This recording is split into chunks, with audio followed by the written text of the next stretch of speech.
97% of the Quran teaches ethics, the relationship between God and man, the purpose of life, morality, other truths as well. The history of nations in the past teaches us how to be self-critical, how to use reason and faith, the extreme importance of using reason and faith, teaches many, many major themes. You know what I was taught when I became a convert?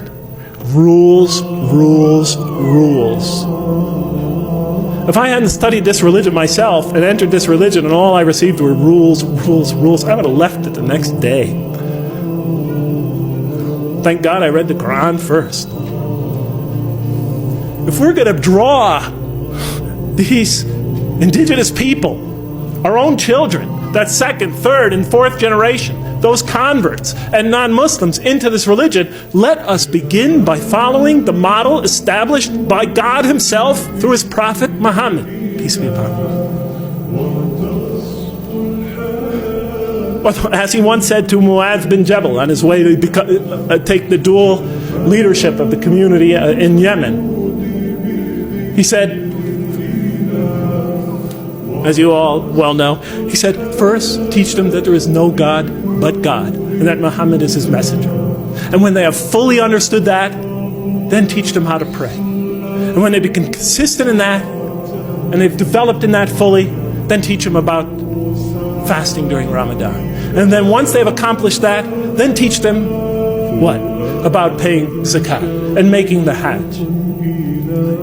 And so forth and so on. He said, make things easy for people and do not make them difficult, and inform them of the glad tidings and do not repulse them. I mean, you've all heard it before. You've all heard it before. Do we practice that here? We're trying to win these kids back over to this religion. We're trying to bring a community of people into listening to this religion, and the first thing we do is get them in that door. We tell them, okay, you cover your hair, you do this, get rid of the gold, okay, don't do this, don't do that, don't do that. I don't mind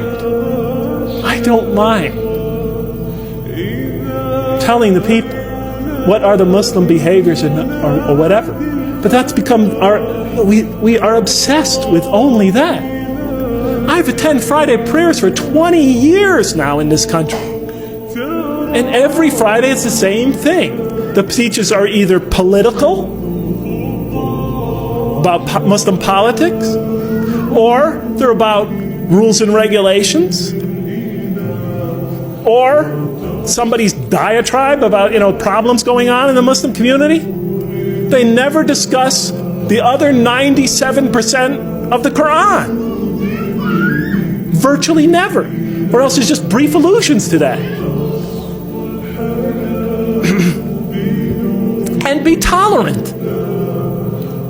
When we bring people into our community, don't expect them to become Middle Easterners or Arabs or Pakistanis or Sri Lankans the next day or ever even. Give them time to grow into the religion. Give them the space to grow. Give them the room to grow. Give them the right to ask. Give them the right to question. Give them time to develop. The Quran gave them 13 years in Mecca, and then slowly but surely brought them along after that. We always put the cart before the horse. Give them time. If our kids come to our community not so modestly dressed, it's better that they come than not come at all.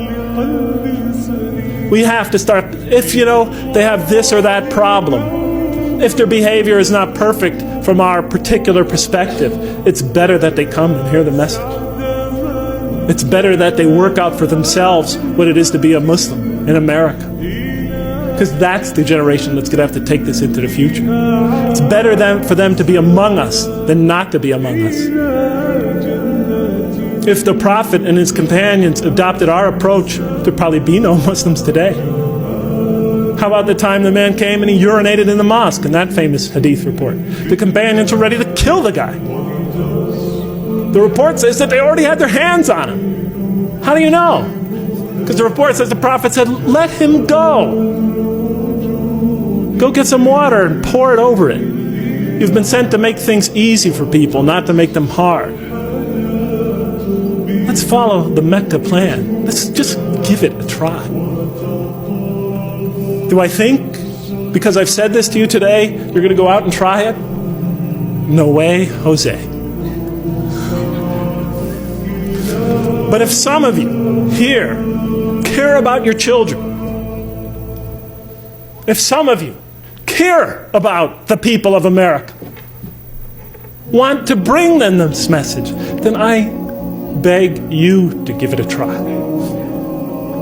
Establish a mosque, a halfway house, call it whatever you want. Make it so that people who feel shy to come to the regular mosque will come to that as they are, to hear the message and to pray. Even though they're not perfect, even though they may have flaws that you think you see, no matter what you see, establish an institution where we could follow that Mecca plan.